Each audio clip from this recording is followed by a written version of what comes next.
I'm Brendon McAlpine. I'm a fifth generation farmer at Latham, and I've been here. This is where we are here is where I grew up, and so as a child grew up here with my mum and dad, and my grandparents is now where I live. So yeah, hi, I'm Brendon McAlpine. I've moved back to the farm just about 2 years ago, so fairly new in the scheme of things, and yeah, getting my head around the salinity side of things and what we can do on the farm.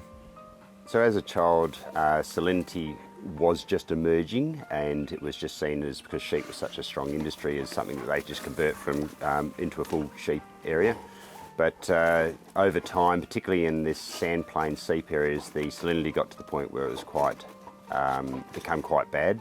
So particularly just at the front of the house down here, as a child I used to go down there collecting tadpoles, and there was plenty of wildflowers, to the point now where it's quite degraded in that area.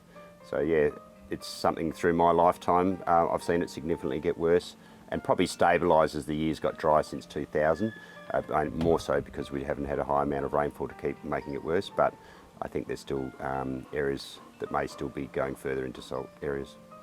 So when I first left school, that was back in about 1984, deep drains were just starting to become popular, and then there was a lot of land care money that was invested, and with the National Heritage Trust money going in, there was a lot of work done and a lot of development in ideas.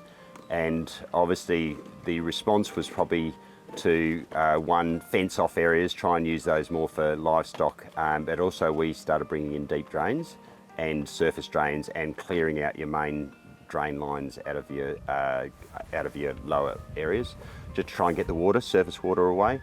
And they have been somewhat successful and have been there. So, but more in recent times, we've reignited a bit of interest, because we've got about 250 hectares of quite saline areas.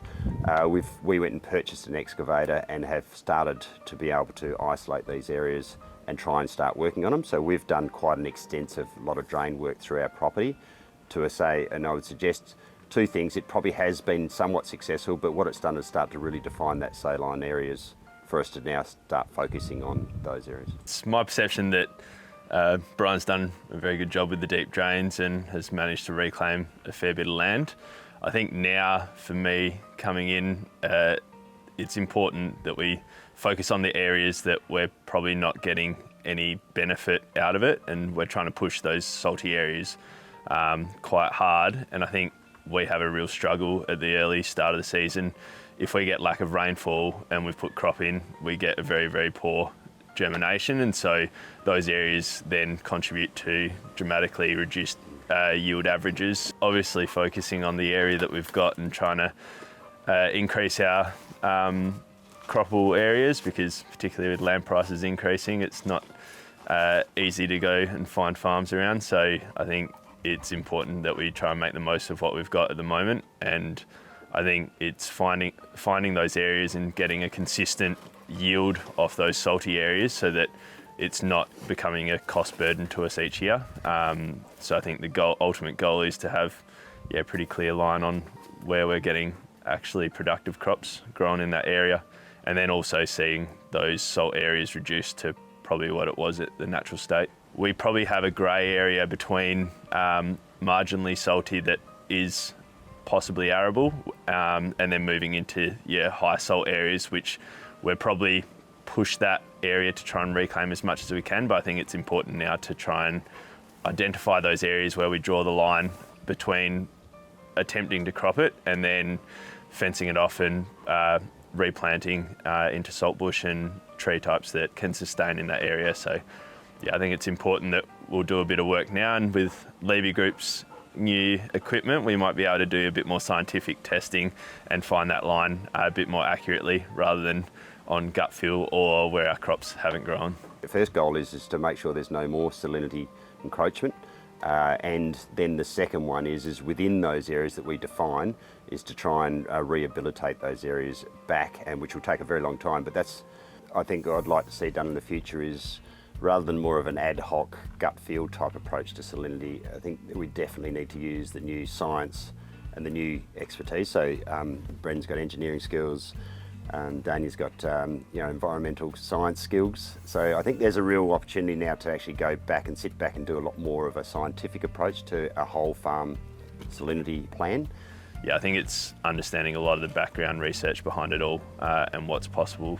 And at the moment, we're definitely still learning on that front. And even if it's running trials of certain crop types into salty areas to also see what's performing better. We're running the main trial site next year, so I think that may be part of it. Very interesting for a lot of the growers around the area to see certain crop types or varieties that perform better in those salty areas and hopefully get a bit better bang for your buck. I think the real challenge is it's become a personal passion, and I'm willing to invest into it, which, that's the timing in my life where I've seen it in a natural state decline, and I just personally would like to see it get back to where I would like it to be. But obviously the real driver would be if we can try and find an economic return for these areas, that's when the whole state or the whole salinity issue can be addressed very quickly, because farmers are very good if there's a bit of money to be made. But whereas if we can find that holy grail, and I don't know where it is, research has been on grazing, fodder and all those sorts of things, but if there's new interesting carbon credits or biodiversity credits or some other form of new industry that we can get off these saline areas, that would be very, very exciting for the whole state.